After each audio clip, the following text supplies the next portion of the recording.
এই নববীর মিম্বারের প্রথম ধাপে পা রেখেছি, সাইয়েদনা জিবরিল এসে আমাকে বলেছে, ও নবী, আপনার নাম শুনে যে ব্যক্তি আপনার উপর দুরূদ পড়ে না তার ধ্বংস। আপনি বলেন আমিন। আমি বলেছি আমিন।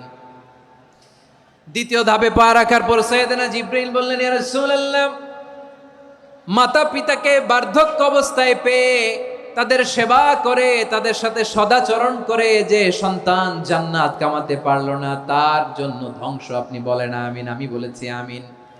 আবার মিম্বারের তৃতীয় ধাপে ঠিক যখনই আমি পা রাখলাম, সাইয়েদনা জিবরাইল বললেন, নবী, রমজান মাস পাওয়ার পরে এই মাসে ইবাদত করে যে ব্যক্তি নিজের গুনাহ মাফ করাতে পারলো না তার জন্য ধ্বংস। আপনি আওয়াজ করে পড়েন আমিন।